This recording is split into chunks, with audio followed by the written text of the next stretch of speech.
Hello students, कक्षा 12 के रसायन विज्ञान में हम लोग 10वां चैप्टर पढ़ रहे हैं, हैलो एल्केन व हैलो एरिन। और इस चैप्टर में आज दूसरा लेक्चर है। आज के लेक्चर में हम लोग पढ़ेंगे कि हैलो एल्केन व हैलो एरिन के लिए नामकरण कैसे किया जाता है, इनके लिए नाम पद्धति क्या है। तो चलो शुरू करते हैं आज की वीडियो को। हैलो एल्केन व हैलो एरिन का नामकरण। तो इनके नामकरण पद्धति में हम दो तरह के नामकरण को सीखेंगे। पहला है सामान्य नामकरण और दूसरा अंतर्राष्ट्रीय संस्था द्वारा सुझाया गया नामकरण, जिसको हम IUPAC नामकरण कहते हैं। तो चलो शुरू करते हैं।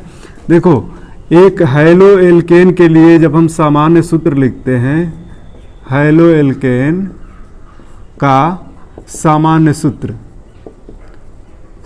सूत्र जब लिखते हैं तो हैलो एल्केन को हम लोग दिखाते हैं R बॉन्ड X के द्वारा, जहां R हाइड्रोकार्बन चेन है और X हैलोजन परमाणु है। देखो, R जो है हाइड्रोकार्बन की चेन है, या इसको श्रृंखला कहेंगे, और X जो है यह है हैलोजन परमाणु। और हैलोजन परमाणु में फ्लोरीन हो सकता है, क्लोरीन हो सकता है, ब्रोमीन हो सकता है और आयोडीन हो सकता है। ठीक है, इतना तो आप लोग पहले से जानते हैं। तो जब हम सामान्य नामकरण करते हैं हैलो एल्केन का, तो R को एल्किल समूह के रूप में लिखते हैं और हैलोजन को सामान्य परमाणु के रूप में लिखते हैं। देखो, सामान्य नामकरण के लिए यह हैलो एल्केन का प्रतीक है और सामान्य नामकरण करते हैं सामान्य नाम, तो R को हम लिखते हैं एल्किल समूह और X को परमाणु के रूप में लिखते हैं, साधारण परमाणु। ठीक है, जैसे अगर हम चैप्टर का नाम ही देखें तो चैप्टर का नाम है हैलो एल्केन व हैलो एरिन, और हैलो एल्केन को हम लोग कहते हैं एल्किल हैलाइड। तो एल्किल हैलाइड सामान्य नामकरण है, यह एल्किल समूह एल्किल और यह हैलाइड अर्थात हैलोजन परमाणु। ठीक है, इसी तरह अगर हम एरोमेटिक हाइड्रोकार्बन के हैलोजन व्युत्पन्न को अगर पढ़ते हैं तो उसको लिखा जाता है ARX के द्वारा, जिनको हम कहते हैं हैलो एरिन या एरिल हैलाइड। ठीक है, यह है एरोमेटिक रिंग और यह हैलोजन परमाणु। ठीक है, यह एरोमेटिक रिंग है, एरोमेटिक रिंग, और यह हैलोजन परमाणु है, और यह है हैलो एरिन का सामान्य सूत्र, जिसको हम लिखते हैं AR बॉन्ड X के द्वारा। ठीक है, तो अगर हैलो एरिन के लिए हम सामान्य नामकरण करेंगे तो एरोमेटिक रिंग को ही एक समूह के रूप में लेंगे और हैलोजन परमाणु को साधारण परमाणु के रूप में। जिस तरह से चैप्टर का नाम ही देखें तो हैलो एरिन को एरिल हैलाइड कहा जाता है, तो यह हो गया एरिल समूह और यह हैलाइड। ठीक है, तो सबसे पहले हम क्या करते हैं कि इनके लिए नामकरण की विधि को लिख लेते हैं। तो चलो देखें, नामकरण की विधि ये रही। पहला नियम है, हैलो एल्केन का सामान्य नाम लिखने के लिए हाइड्रोकार्बन श्रृंखला को एल्किल समूह के रूप में लिखते हैं तथा हैलोजन को परमाणु के रूप में देखते हैं। जैसे RX को हम एल्किल हैलाइड के रूप में लिखते हैं। एक एग्जाम्पल यहाँ दे रहे हैं, देखो, R की जगह हम एल्किल समूह लगा रहे हैं, CH3 CH2, ये एल्किल समूह हो गया, और X की जगह Cl लगा दे रहे हैं। ठीक है, एक हैलोजन। तो इसका सामान्य नाम क्या होगा? यह 2 कार्बन का समूह है और इसको हम कहते हैं एथिल समूह, और इसको क्लोराइड के रूप में लिखेंगे तो इसका नाम होगा एथिल क्लोराइड। ठीक, सामान्य नामकरण में एथिल समूह और क्लोराइड को अलग अलग शब्दों में लिखते हैं। ठीक है, जब हम IUPAC नामकरण देखेंगे तो पूरे कंपाउंड का नाम एक ही शब्द में लिखेंगे। ठीक है, अगर मान लो कि यहाँ हमको एरोमेटिक हाइड्रोकार्बन दिया हुआ है और वह हैलोजन परमाणु प्रतिस्थापित है, जैसे बेंजीन रिंग से कोई हाइड्रोजन परमाणु प्रतिस्थापित करके क्लोरीन यहाँ लगा दिया गया, तो इसका सामान्य नामकरण हम लिखेंगे क्लोरोबेंजीन, क्लोरोबेंजीन। ठीक है, तो यह है हैलो एल्केन के सामान्य नाम लिखने के लिए विधि। अब देखते हैं हैलो एल्केन का जब आईयूपीएसी नाम लिखते हैं तो उसके लिए क्या विधि है। हैलो एल्केन का आईयूपीएसी नाम लिखने के लिए हाइड्रोजन परमाणु को क्रियात्मक समूह के रूप में लिखते हैं, उसके बाद हाइड्रोकार्बन श्रृंखला का नाम लिखते हैं, जैसे हैलो एल्केन। ठीक है, RX को हैलो एल्केन के रूप में दर्शाया गया। इसी कंपाउंड को ले रहे हैं एग्जाम्पल के रूप में और देख रहे हैं कि इसका आईयूपीएसी नाम क्या लिखा जाएगा, CH3CH2Cl। तो चलो देखते हैं, इसको अब हम फंक्शनल ग्रुप के रूप में, क्रियात्मक समूह के रूप में लिखेंगे तो क्लोरो पढ़ेंगे, क्लोरो। और यह क्या हो गया, एक 2 कार्बन का हाइड्रोकार्बन है, अर्थात इसको एथेन लिखेंगे। ठीक है, तो इसका नाम है क्लोरो एथेन और यह आईयूपीएसी नाम है। ठीक है, तो आईयूपीएसी नाम को एक ही शब्द में लिखते हैं। अब देखो, इनके लिए हम वास्तविक उदाहरण बता रहे हैं। अगर इसकी बात करते हैं तो इसके लिए आईयूपीएसी नाम और सामान्य नाम दोनों एक ही हैं। एरोमेटिक हाइड्रोकार्बन का हैलोजन प्रतिस्थापित कंपाउंड है और इसका आईयूपीएसी नाम भी वही है जो सामान्य नाम है, क्लोरोबेंजीन। ठीक है, तो चलो हम उदाहरण पे चलते हैं। आप जल्दी से इसका स्क्रीनशॉट ले लें। तो प्रश्न यहाँ दिया है, निम्न कार्बनिक यौगिकों के सामान्य तथा आईयूपीएसी नाम लिखिए। देखो, सामान्य नाम हम इस डायरेक्शन में लिखेंगे और उसके नीचे आईयूपीएसी नाम लिखेंगे। ठीक है, आप ध्यान से देखिए, समझिए कैसे सामान्य नाम लिखते हैं। CH3 CH2 CH2Cl, इसके लिए सामान्य नाम हम लिखेंगे तो हाइड्रोकार्बन की चेन है, इसको एल्किल समूह के रूप में पढ़ेंगे। 3 कार्बन की चेन है तो इसका नाम होगा प्रोपिल समूह, तो इसको हम लिखेंगे प्रोपिल क्लोराइड, प्रोपिल क्लोराइड। और अगर इसी के लिए हम आईयूपीएसी नाम लिखते हैं तब क्या लिखेंगे, देखो 3 कार्बन की चेन है और जिस कार्बन से क्लोरीन जुड़ा है उसके लिए अब हम नंबरिंग करते हैं। तो यहाँ 1 2 3 यानी कार्बन नंबर 1, नंबरिंग उसी डायरेक्शन से करते हैं जिधर हाइड्रोजन परमाणु जुड़ा होता है। तो यहाँ नंबरिंग किए 1 2 3, 1 नंबर कार्बन के साथ क्लोरीन परमाणु जुड़ा है तो इसको हम नाम देंगे 1 क्लोरो। और 3 कार्बन का हाइड्रोकार्बन है तो उसका नाम होता है प्रोपेन। ठीक है, तो इसका आईयूपीएसी नाम हो गया 1 क्लोरो प्रोपेन।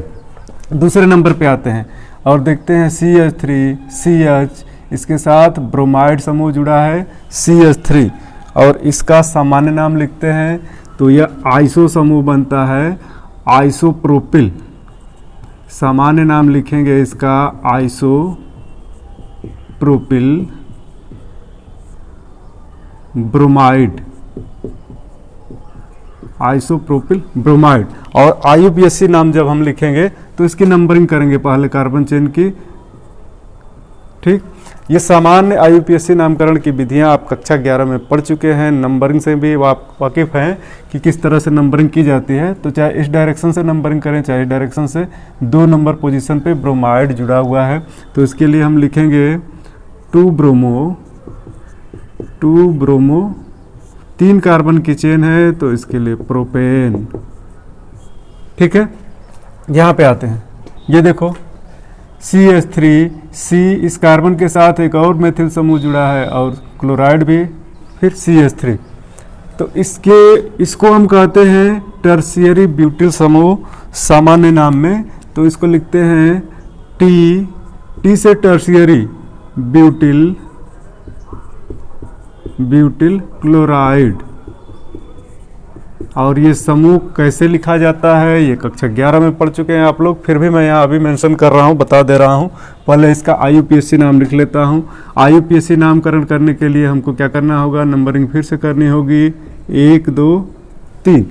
ठीक है, 2 नंबर कार्बन के साथ एक मेथिल समूह और एक क्लोरो जुड़ा हुआ है। ठीक है, तो इसका नाम हम लिखेंगे 2 क्लोरो 2 मेथिल और 3 कार्बन की चेन बन रही है तो इसका नाम होगा प्रोपेन। ठीक है, 2 क्लोरो 2 मेथिल प्रोपेन। चलो हम ग्रुप बता दें एल्किल समूहों को कैसे पढ़ते हैं। यहाँ देखो, अगर CH3 है तो इसको हम पढ़ते हैं मेथिल समूह, मेथिल समूह। ठीक है, यहाँ हम मेंशन कर रहे हैं एल्किल समूहों को। एल्किल समूह कितने प्रकार के हैं, यहाँ देखें, यह है मेथिल समूह। अगर 2 कार्बन का समूह है तो इसको कहते हैं एथिल समूह, एथिल समूह। अगर 3 कार्बन का है तो इसको कहते हैं प्रोपिल समूह, प्रोपिल समूह। ठीक है, इतना समझ में आ रहा होगा। अगर 4 कार्बन की चेन होगी तो ब्यूटिल समूह, 5 कार्बन की होगी तो पेंटिल समूह। लेकिन थोड़ी सी प्रॉब्लम तब आती है जब इनके साथ ब्रांचिंग जुड़ती है। तो देखो, जैसे यहाँ पे ब्रांचिंग हुई है ना, तो इसको हम लिखेंगे इस तरह से। यहाँ देखें, CH3 CH3। अगर इस तरह से ग्रुप है, आगे आने वाला फंक्शनल ग्रुप यहाँ पे जुड़ता है दूसरे नंबर कार्बन के साथ, इसको 2 डिग्री कार्बन भी कहते हैं कि क्योंकि यह 2 अन्य कार्बन परमाणुओं से जुड़ा है। तो इसको हम नाम देते हैं आइसोप्रोपिल, आइसोप्रोपिल समूह। ठीक है, इसी तरह से यहाँ एक और देखें, CH3 अगर इस कार्बन के साथ एक फंक्शनल ग्रुप जुड़ता है, क्रियात्मक समूह, तो उसको हम कहते हैं टर्शियरी ब्यूटिल समूह। ठीक है, ये चीज़ें समझ में आ गई होंगी या समझ में आ रही होंगी। अब इस पे आते हैं। देखो, अगर इस तरह का एल्किल समूह है, CH3 CH और CH3, फिर इसके बाद CH2 के साथ ग्रुप जुड़ा हुआ है, CH3 CH2, और इसके साथ कोई फंक्शनल ग्रुप अगर जुड़ता है तो इसको हम कहते हैं आइसोब्यूटिल समूह, आइसोब्यूटिल समूह। तो ये चीज़ें कक्षा 11 में बता दी जाती हैं, मेंशन की हुई होती हैं, इनसे आप वाकिफ होंगे पहले से। ठीक है, अब हम आते हैं, कुछ हाइलो एरिन्स हैं, इनका नामकरण करते हैं, सामान्य नामकरण करेंगे, इसके नीचे IUPAC नामकरण करेंगे। तो देखो, यह अभी अभी बताए हैं कि इसके लिए सामान्य और IUPAC नाम दोनों एक ही होंगे। तो सामान्य नाम भी इसका क्लोरोबेंजीन है और IUPAC नाम भी इसका क्लोरोबेंजीन है, क्लोरोबेंजीन। ये IUPAC और ये सामान्य नाम। इस पर आते हैं, इसके लिए सामान्य और IUPAC नाम अलग अलग होंगे। जैसे देखो, जब 2 ऐसे कार्बन परमाणु जो सीधे एक दूसरे से जुड़े हैं, एक कार्बन यहाँ एक कार्बन यहाँ, इनके साथ 2 समान क्रियात्मक समूह ये जुड़े हैं, तो इनके लिए हम क्या सामान्य नामकरण करेंगे। तो यहाँ देखो, इसके लिए एक नाम दिया जाता है आर्थोपोजिशन। ठीक है, और जब एकांतर क्रम पे समान समूह जुड़े हैं तो इनके लिए नाम दिया जाता है मेटा पोजीशन। और जब 2 कार्बन छोड़ के, यानी एक दूसरे के एंटी पैरेलल ये हो गए, एक समूह ऊपर की तरफ दिख रहा है, दूसरा नीचे की तरफ, तो इस तरह की व्यवस्था हो तो इसको हम पैरा बोलते हैं। तो यहाँ पहले लिखते हैं आर्थो डाइक्लोरोबेंजीन। अब देखें, यहाँ इसको भी मेंशन करना जरूरी है। आर्थो के लिए हम लगाते हैं O, मेटा के लिए लगाते हैं M, और पैरा के लिए लगाते हैं P। ठीक है, तो चलो यहाँ आते हैं। देखो, IUPAC नाम इसका कैसे लिखेंगे, ये देख लो। तो IUPAC नाम लिखने के लिए हमको फिर से नंबरिंग करनी होगी। यहाँ से 1 2 3 4 5 6, या इधर से भी काउंट कर सकते हैं। ठीक है, तो अब इसका क्या नाम लिखेंगे, 1 2 डाइक्लोरोबेंजीन, 1 2 डाइक्लोरोबेंजीन, और यह नाम एक शब्द में होगा। ठीक है, चलो इसका नाम लिखते हैं। तो इसका नाम, सामान्य नाम जब हम लिखेंगे तो मेटा पोजीशन के लिए M लगाएंगे, M डाइक्लोरो बेंजीन। और IUPAC नाम जब लिखेंगे तब हम देखो कैसे नंबरिंग कर रहे हैं, 1 2 3 4 5 6। अब क्या बोलेंगे, 1 3 डाइक्लोरो, 1 पोजीशन पे भी और 3 पोजीशन पे भी क्लोरीन लगे हैं, तो 1 3 डाइक्लोरो बेंजीन। यह हो गया IUPAC नाम।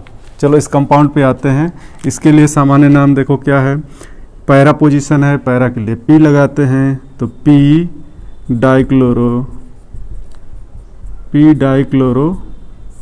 बेंजीन, और यह अलग शब्द होगा बेंजीन। लेकिन जब हम इसका IUPAC नाम लिखेंगे तब फिर से नंबरिंग करेंगे, 1 2 3 4 5 6। 1 और 4 पोजीशन से क्लोरो ग्रुप जुड़ा है, 1 4 डाइक्लोरो बेंजीन। ठीक है, इस तरह से नाम लिखते हैं और यह एक शब्द है। अब एक और कंपाउंड है जहां हमको दिख रहा है कि एकांतर क्रम पे समान समूह जुड़े हैं, तो इसके लिए एक शब्द यूज किया जाता है सिम, और सिम से अर्थ होता है सिमेट्रिकल से, तो सिम ट्राइक्लोरो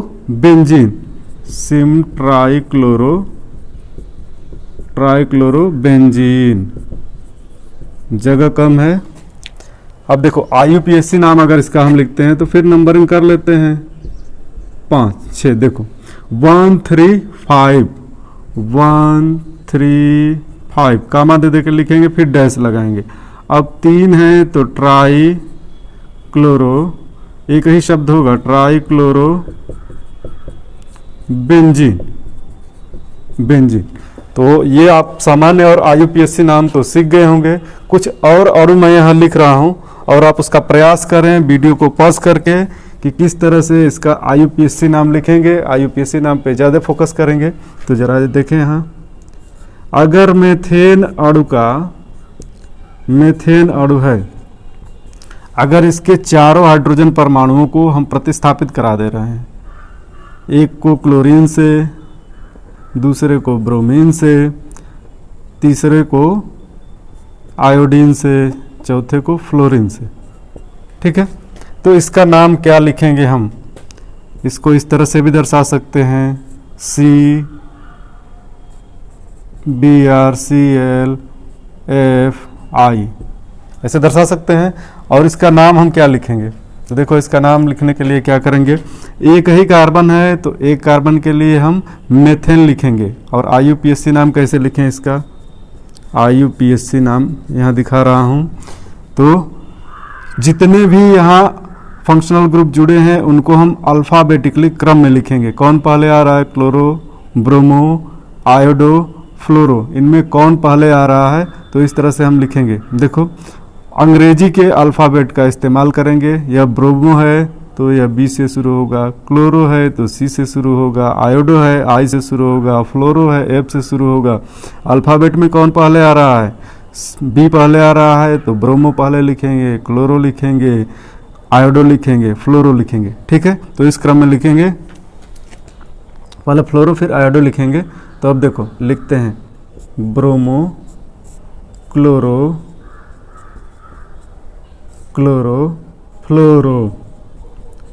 फ्लोरो, आयोडो, मेथेन, एक ही कार्बन है मेथेन। ठीक है, अब हम यहाँ चाह रहे हैं कि कुछ द्विबंध वाले एलिफैटिक हाइड्रोकार्बन जो हैलोजन परमाणु द्वारा प्रतिस्थापित हों उनके लिए नामकरण लिखवा दें। तो चलो इसका आप जल्दी से स्क्रीनशॉट लो। प्रश्न है, निम्न कार्बनिक यौगिकों के IUPAC नाम लिखो। और यहाँ जो कार्बनिक यौगिक दिए हुए हैं बड़े अजीब से दिखाई दे रहे हैं। तो ये अजीब इसलिए लग रहे हैं क्योंकि यहाँ पे CH3 भी दिया हुआ है और कुछ आबंध रेखा सूत्र के प्रतीक भी दिए हुए हैं, तो इसमें बहुत भ्रम उत्पन्न होगा आप लोगों को।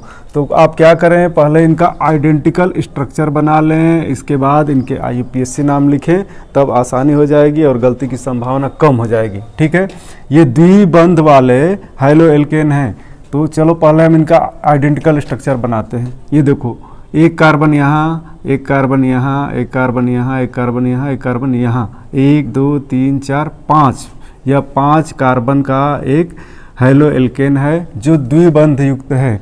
तो सबसे पहले हम शुरू करते हैं CH3। ठीक है, यहाँ से देखें, ये CH3 हमने लिख लिया। अब इसका बॉन्ड दर्शा रहे हैं और अब हम सीधा लिखेंगे।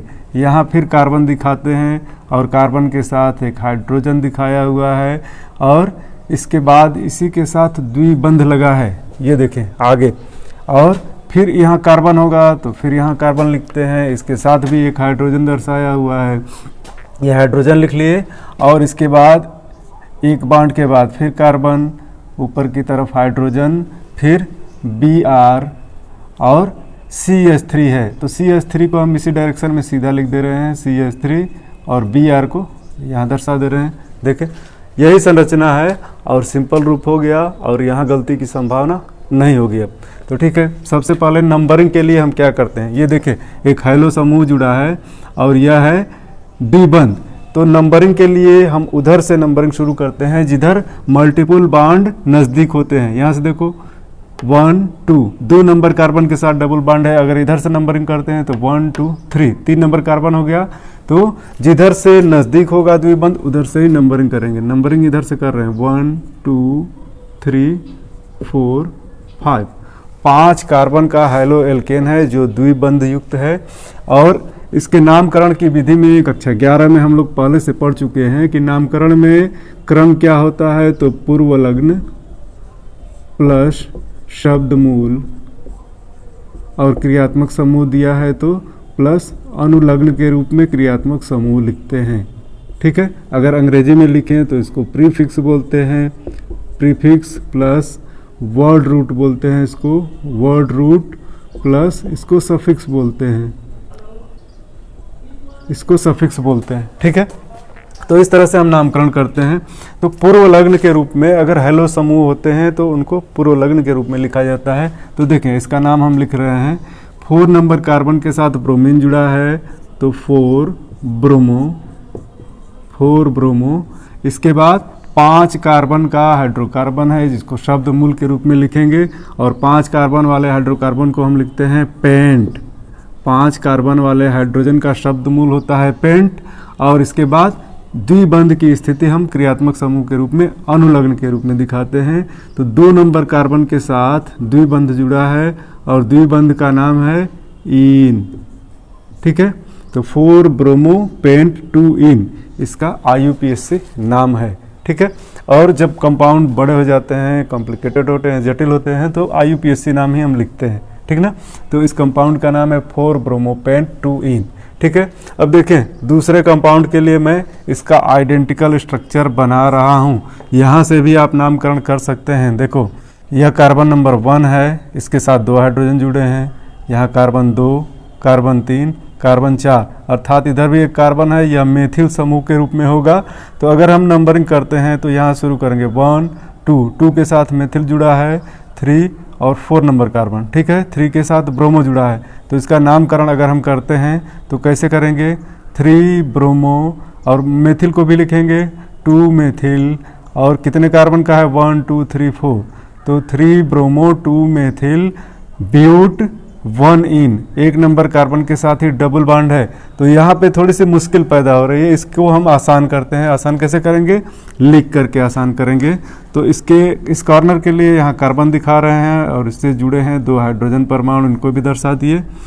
यह डबल बॉन्ड है, यहाँ एक कार्बन है और इस कार्बन के साथ CH3 और यहाँ से दर्शा रहे हैं। देखो सिंगल बॉन्ड C, एक तरफ है H Br और CH3। ठीक है, इसका ये सीधा रूप हो गया। अब इसके लिए हम पहले नंबरिंग कर लेते हैं 1 2 3 4। इधर से नंबरिंग करेंगे क्योंकि डबल बॉन्ड इधर ही है। ठीक ना, अब क्या लिखेंगे देखो 3 नंबर के साथ ब्रोमो जुड़ा है, यह अल्फ़ाबेट में पहले आता है, तो हम लिखेंगे 3 ब्रोमो। और 2 नंबर के साथ मेथिल जुड़ा है तो 2 मेथिल। और 1 नंबर के साथ इन जुड़ा है, 4 कार्बन का हाइड्रोकार्बन है, तो इसके लिए शब्द मूल हो जाएगा ब्यूट 1 इन। ठीक है, इसको अंग्रेजी में भी चाहें तो लिख सकते हैं, बहुत आसान होता है। ऐसे लिखें 4 ब्रोमो पेंट 2 इन। ठीक है, और इसको अगर लिखना हुआ तो 3 ब्रोमो 2 मेथिल ब्यूट 1 इन। ठीक है, तीसरे यौगिक की तरफ आ रहे हैं और इसको देखते हैं कैसे इसको हम लोग सिंपल रूप में पहले लिख लें, इसके बाद फिर इसका नाम लिखेंगे। तो यहाँ देख रहे हैं कि CH3 है, CH3 एक सिंगल बॉन्ड है, फिर एक कार्बन है, इसके साथ डबल बॉन्ड भी लगा हुआ है, एक नीचे की तरफ हाइड्रोजन दिख रहा है, ठीक ना। और डबल बॉन्ड के बाद एक कार्बन, फिर इससे एक समूह जुड़ा है CH3, और इसके बाद फिर सिंगल बॉन्ड, और सिंगल बॉन्ड के साथ एक कार्बन लिखते हैं। इस कार्बन के साथ क्या क्या जुड़ा है, हाइड्रोजन है, ब्रोमीन है, और एक फिर से CH3 समूह है। ठीक है, तो इस यौगिक का सिंपल रूप यहाँ लिख दिए। और यहाँ फिर से नंबरिंग करते हैं, देखो 1 2 नंबर के साथ डबल बॉन्ड इधर से आए तो 1 2 3 हो जा रहा है, तो इधर से नंबरिंग करते हैं 1 2 3 4 5। ठीक है, तो चलो देखते हैं क्या क्या हमको पूर्व लग्न के रूप में यूज करने हैं। एक मेथिल समूह है, एक ब्रोमो समूह है, तो 4 नंबर के साथ ब्रोमो समूह है तो 4 ब्रोमो। फिर 3 नंबर के साथ मेथिल है तो 3 मेथिल। 5 कार्बन का हाइड्रोकार्बन चेन है तो इसके लिए लिखेंगे पेंट। और डबल बॉन्ड 2 नंबर के साथ है तो 2 इन। ठीक है, इस तरह से नामकरण करते हैं 4 ब्रोमो 3 मेथिल पेंट 2 इन। ठीक है, तो मुझे उम्मीद है आप लोगों को ये टॉपिक समझ में आई होगी। तो मिलते हैं नेक्स्ट वीडियो में। Thank you.